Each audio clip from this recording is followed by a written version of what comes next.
Minggu lalu materinya pendidikan tentang Pancasila mungkin ya? Yang minggu lalu itu.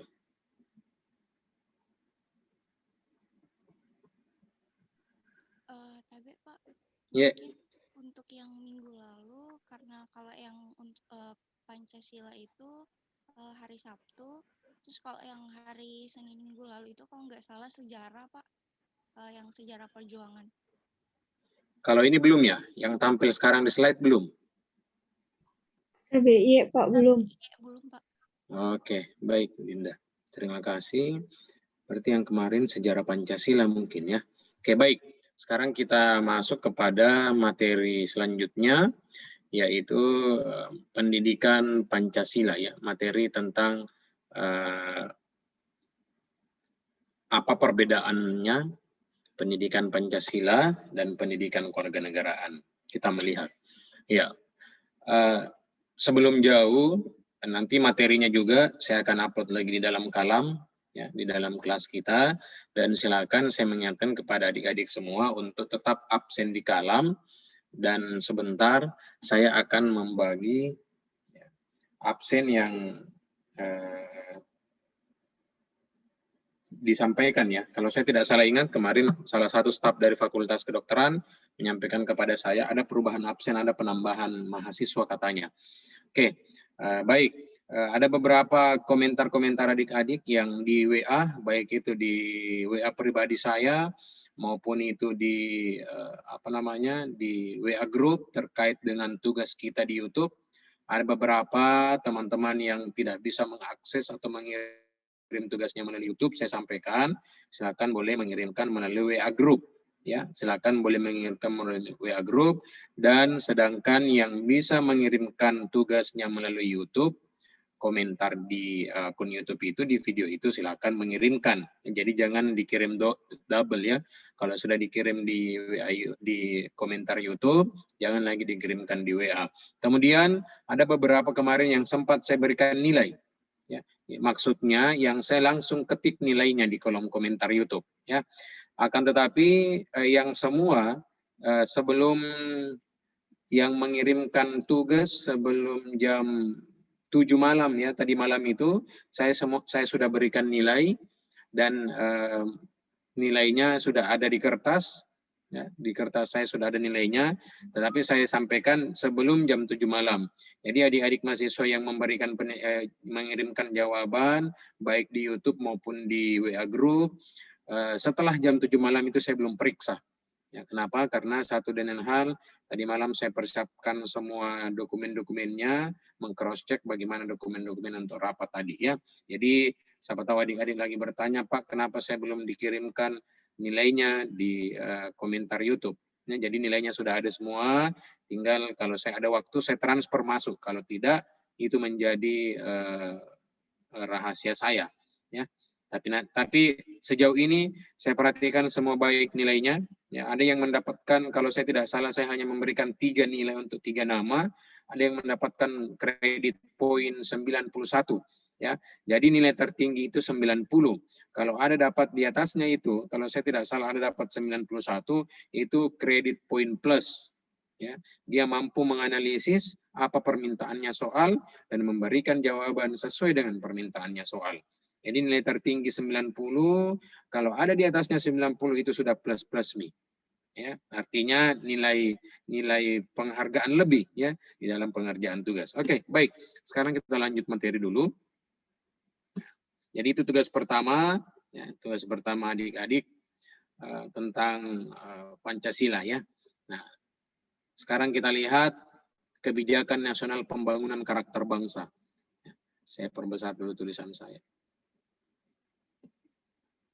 Jadi yang saya mau katakan kepada adik-adik semua, bahwa Pancasila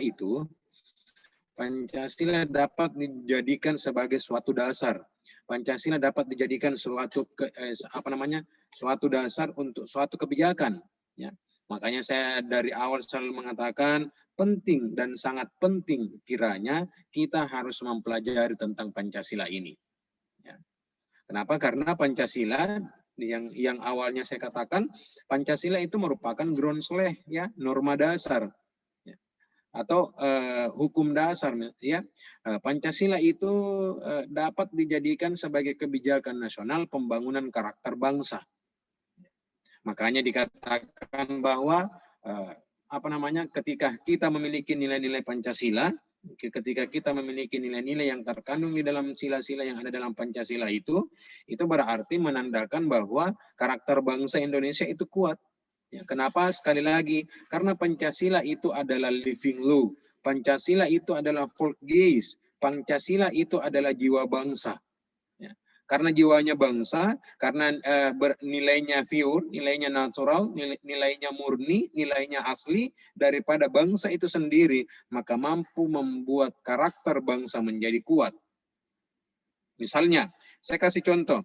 Ketua tingkat, ketua kelas A misalnya, ya, kelas A ini dari A, ya dari kecil dia sudah membiasakan diri untuk belajar.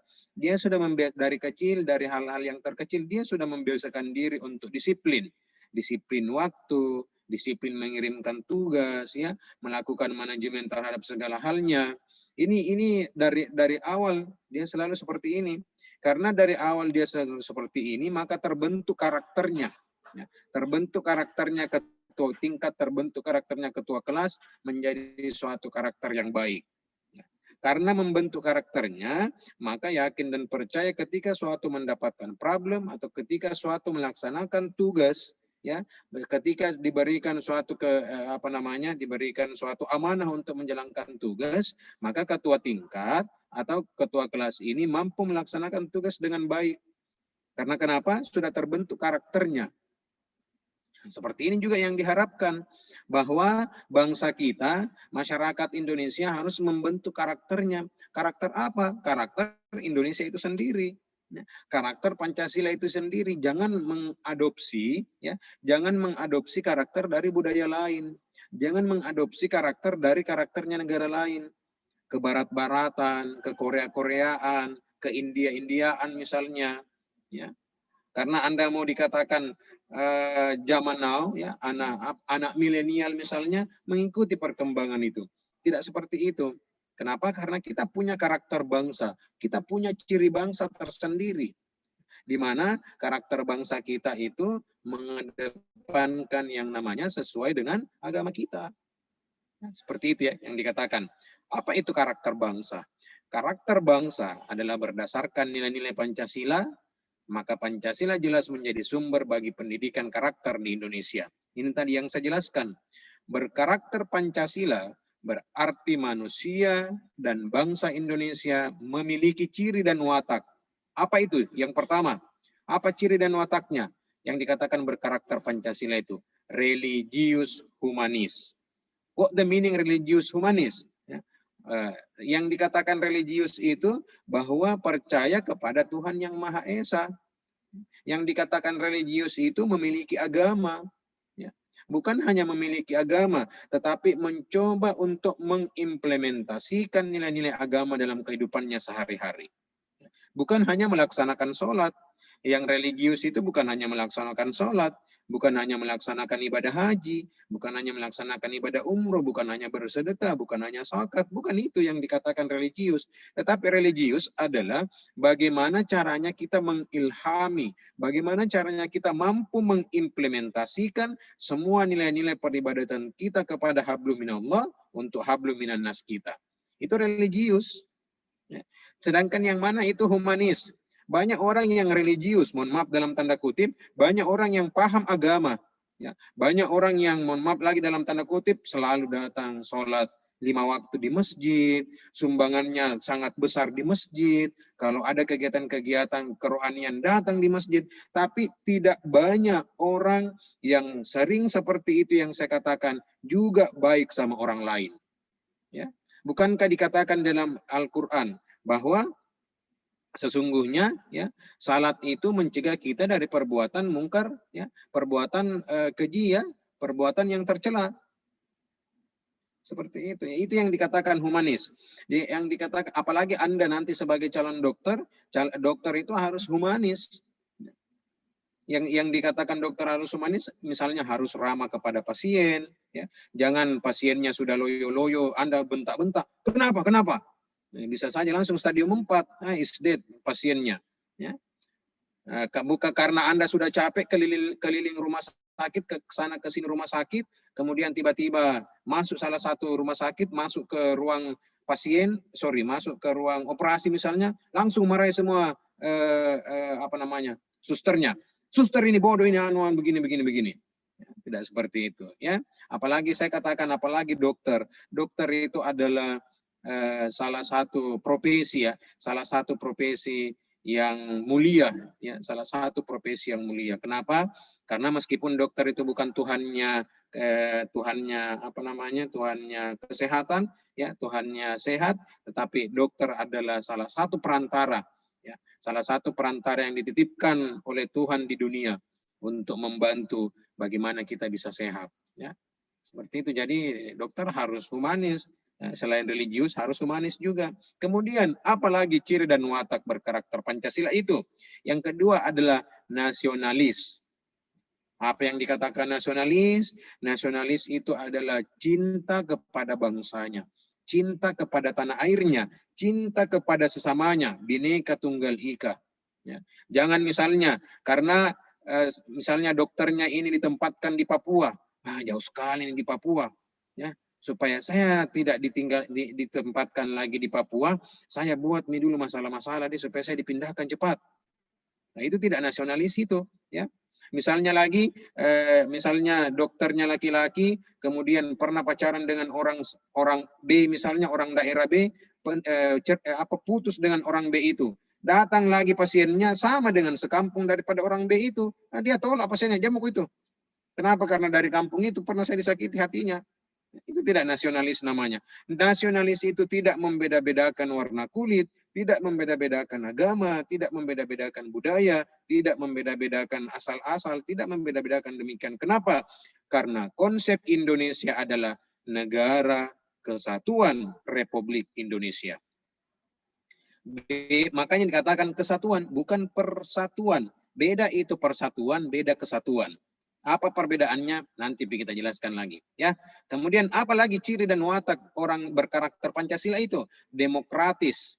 Yang mana dikatakan demokratis? Demokratis itu adalah selalu mengedepankan kepentingan bersama, selalu mengambil keputusan yang didasarkan atas musyawarah, tidak berkehendak secara sendiri. Misalnya nanti tuh, ya, dokter, kita sudah di dalam di dalam ruang operasi kan ada suster, ya, ada suster, ada dokter, atau misalnya ada asisten dokter misalnya. Nah, kemudian tiba-tiba terjadi trouble di dalam operasi itu.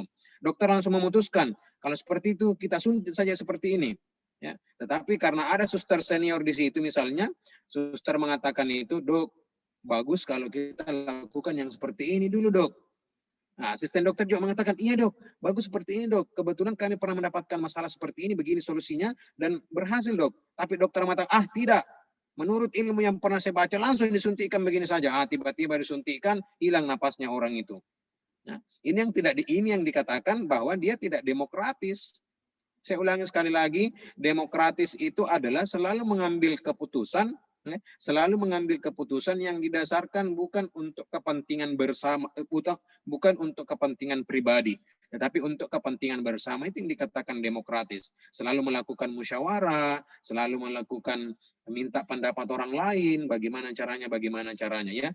Jadi saya inginkan, ya, meskipun nantinya Anda menjadi dokter yang profesional, dokter yang dokternya dokter, profesornya dokter, tetapi jangan keilmuan Anda itu menyebabkan Anda menjadi angkuh. Tidak seperti itu seorang ilmuwan, ya. Jadi Anda ini bukan seorang dokter praktisi, ya, tetapi Anda lahir daripada dokter ilmuwan. Ya, Anda ditempa menggunakan ilmu-ilmu untuk menjadi seorang dokter yang profesional nantinya. Kemudian, apalagi ciri dan watak seorang yang berkarakter Pancasila itu? Mengutamakan kesejahteraan rakyat. Ya, ini intinya, mengutamakan kesejahteraan rakyat. Kalau kita menarik dengan profesi kita, misalnya profesi kedokteran, itu mengutamakan kesejahteraan pasien, ya, bukan mengutamakan kesejahteraan rumah sakit. bukan mengutamakan kesejahteraan klinik, bukan mengutamakan kesejahteraan praktek, bukan, tetapi mengutamakan kesejahteraannya pasien. Pasienlah lebih awal, ya. Tidak ada kepentingan lain selain bagaimana caranya kita bisa mensejahterakan pasien kita. Bagaimana caranya kita bisa memberikan sumbangsi kepada pasien kita agar pasien kita bisa sembuh dari penyakitnya. Ya, itu yang dikatakan mengutamakan kesejahteraan rakyat. Sekali lagi, pada umumnya ciri dan watak seorang yang berkarakter Pancasila itu ada 4. Yang pertama religius humanis, yang kedua nasionalis, yang ketiga demokratis, dan yang keempat mengutamakan kesejahteraan rakyat. Nah, bolehlah keempat ciri ini Anda kembalikan kepada diri Anda. Ya. Kemudian introspeksi diri. Ciri apa yang saya sudah miliki ini ya? Kalau saya belum memiliki keempatnya, berarti pada hakikatnya saya belum berciri dan berwatak Pancasila. Saya belum berkarakter Pancasila. Tetapi kalau saya belum memiliki keempatnya, saya akan berusaha untuk memiliki keempatnya. Tetapi kalau saya hanya memiliki ketiganya, maka saya harus cukupkan. Saya harus lagi miliki satunya. Sehingga empat ciri dan watak berkarakter Pancasila ini saya sudah miliki. Ya. Yakin dan percaya, sekali lagi saya katakan adik semua, karena pasti Anda mengatakan, wah Bapak ini tong kosong nyaring bunyinya. Ya, insya Allah suatu saat kalau Anda sudah bermain di dunia industri, pasti Anda akan mengatakan, oh betul itu yang dikatakan Pak Zulkifli waktu belajar Pancasila. Sekarang Anda belum bergelut di dunia industri, jadi Anda belum bisa merasakan ya, bagaimana itu derasnya ombak di dalam dunia industri. Bagaimana itu persaingan di dunia industri. Ya. Dan yakin dan percaya saja, Dindaku semua, adik-adikku semua, ketika Anda berciri dan berwatak karakter Pancasila, apapun itu ancaman di luar, ya, bagaimanapun Anda mau dijatuhkan dengan teman Anda seprofesi Anda, insya Allah tidak akan bisa dijatuhkan. Kenapa? Karena ini tadi, pondasi Anda sudah kuat. Ya. Pondasinya sudah kuat, ya. Ya, mungkin dijatuhkan kalau Anda sudah meninggal dunia, mungkin baru bisa jatuh. Ya. Atau misalnya terjadi gempa, terjadi bencana alam, baru itu pondasinya jatuh. Ya.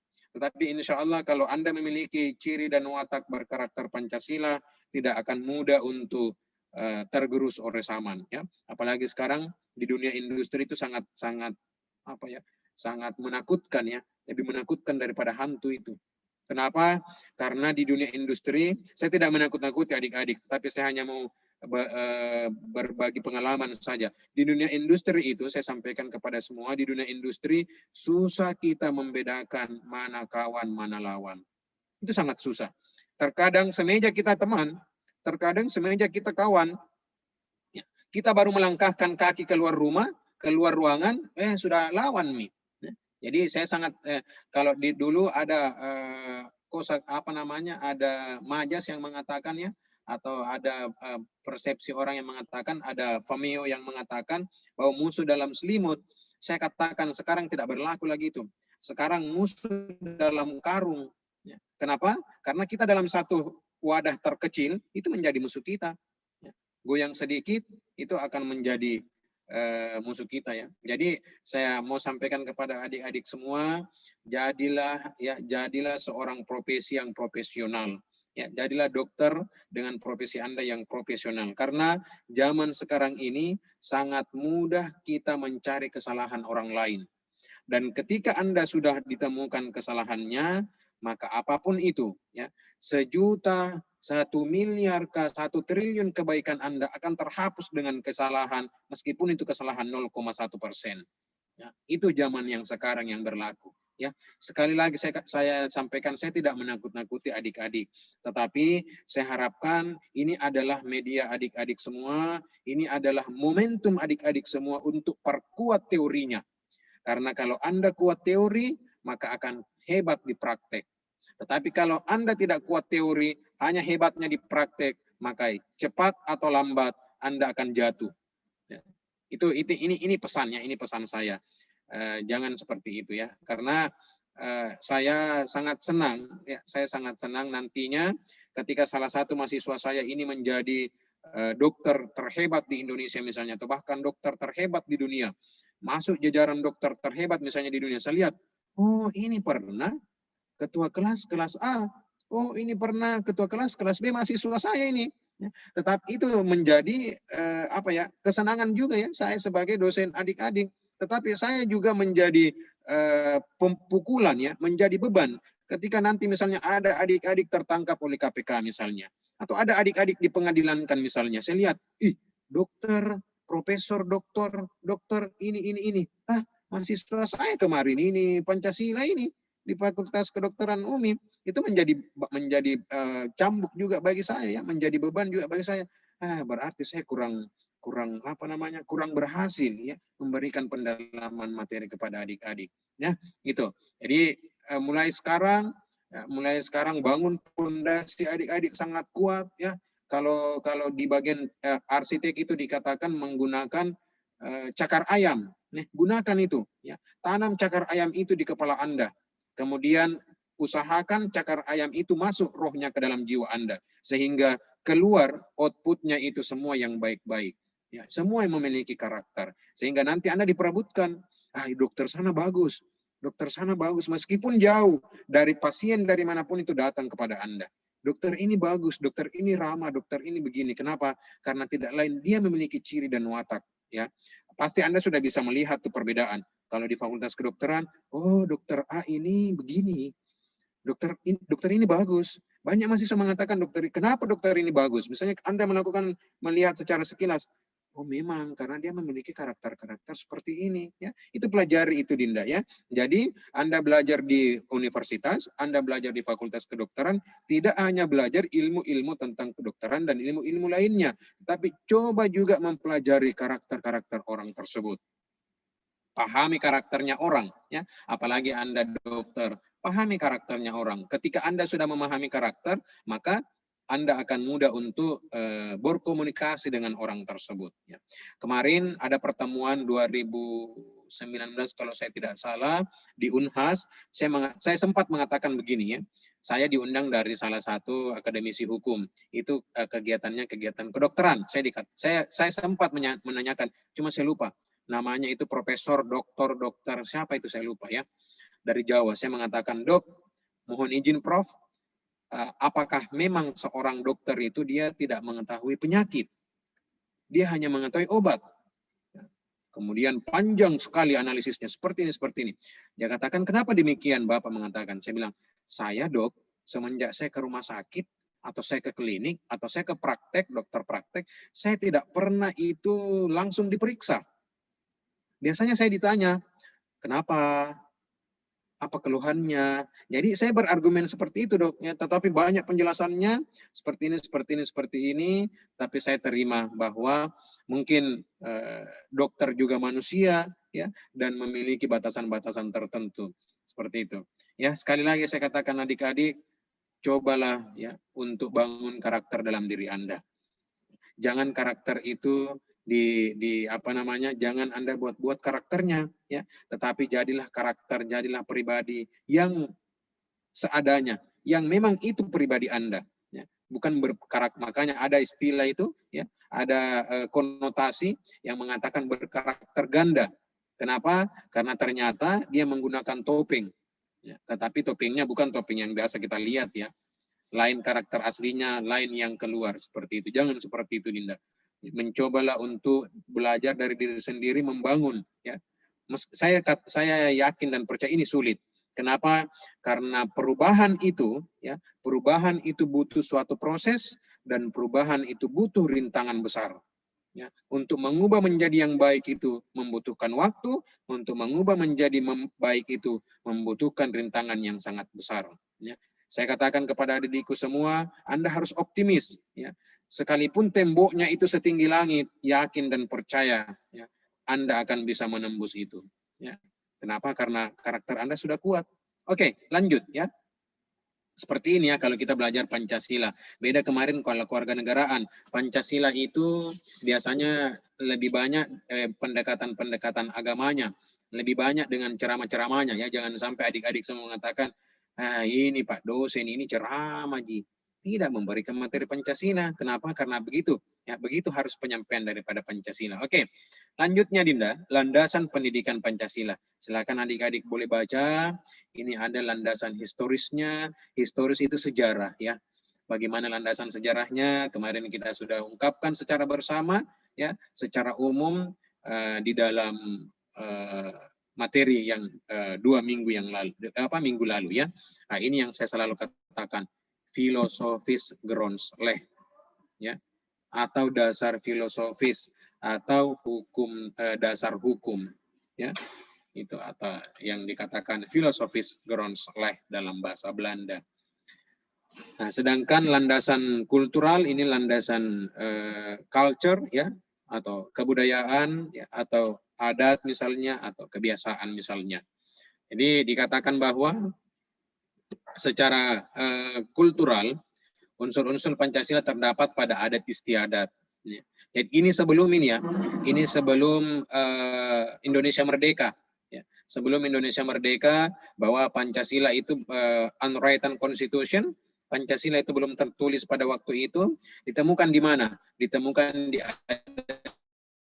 adat di masyarakat kita, ditemukan di tulisan-tulisan, ditemukan di bahasa, ditemukan di slogan-slogan, ya, ditemukan di kesenian. Ya. Misalnya kesenian-kesenian kita yang beraneka macam, ditemukan di kepercayaan. Inilah kepercayaan nanti yang teradopsi masuk ke dalam sila pertama. Ya. Nah, kemudian ditemukan di kepercayaan, di agama, dan di kebudayaan. Pada umumnya, bangsa Indonesia berpancasila sebelum bernegara. Ya. Kalau muncul pernyataan begini, pasti Anda sudah tahu. Loh kok bisa Pak? Loh kok bisa Pancasila hadir? Atau pada umumnya bangsa Indonesia berpancasila sebelum bernegara? Pasti Anda sudah bisa jawab. Ya. Kenapa? Karena ketika kita melihat sejarah kemarin, ternyata Pancasila lebih duluan hadir ketimbang kemerdekaan Republik Indonesia. Ya.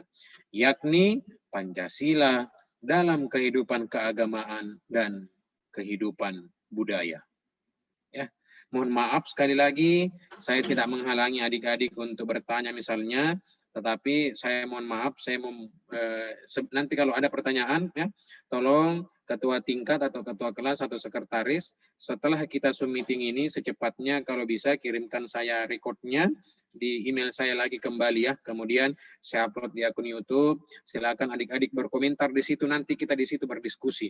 Nah, sekali lagi saya katakan mohon maaf untuk hari ini saya membatasi waktu untuk bersama adik-adik untuk belajar. Saya ada pertemuan sebentar di Fakultas Hukum. Kemudian ada namanya landasan filosofis. Ya. Ada landasan filosofis, landasan keilmuan yang dikatakan landasan filosofis itu. Filosofis itu berasal dari dua bahasa, philo dan sophia. Ya. Jadi filosofis itu adalah landasan tentang keilmuan, landasan tentang berbicara tentang kebenaran-kebenaran. Ya, dan landasan yuridis.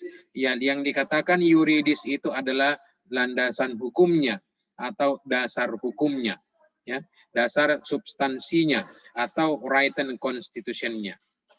Jadi kalau nanti muncul pertanyaan, ya, berdasarkan analisis Anda, jelaskan landasan hukum, ya, atau jelaskan dasar hukum Pancasila di Indonesia. Nah, Anda langsung jawab saja ini. Ditemukan di dalam Undang-Undang Nomor 23 tentang Sistem Pendidikan Nasional. Ya. Tapi Pak, waktu Pak sudah pas jam 8:50 Pak. Oke. Iya. Oke. Terima kasih Dinda. Baik.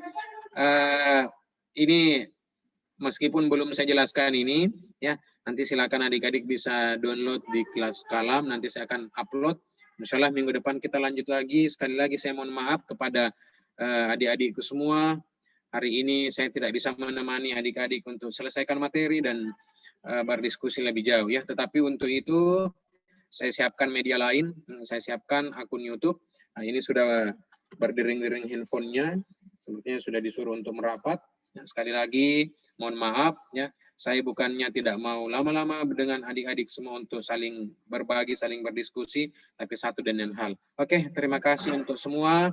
Terima kasih. Untuk absen, nanti saya kirimkan di grup ya, ada absen perubahan. nanti saya minta tolong ketua kelas atau sekretaris kelas mengisi seperti sistem kita kemarin, tolong dipindahkan tanda tangan saya, dan tolong diisi juga apa submateri kita hari ini di pertemuan ketiga. Ya, yang dimana di pertemuan ketiga ini kita membahas tentang pendidikan tentang Pancasila. Ya, insya Allah minggu depan kita lanjut kepada materi keempat, Pancasila sebagai sistem filsafat dan sebagai sistem nilai. Tetapi akan saya bahas juga di slide terakhir tadi ya, yang belum sempat saya bahas di dalam tabel. Oke, terima kasih sekali lagi untuk adik-adikku semua. Mohon maaf atas segala kekurangan. Terima kasih atas atensinya pada pagi hari ini. Mudah-mudahan minggu depan kita masih bisa dipertemukan dalam keadaan sehat walafiat tanpa kekurangan apapun. Sekali lagi, terima kasih untuk adik-adikku semua. Saya cukupkan. Wabillahi taufiq wa hidayah. Assalamualaikum warahmatullahi wabarakatuh. Waalaikumsalam warahmatullahi wabarakatuh. Terima kasih banyak. Banyak, Pak. Saya izin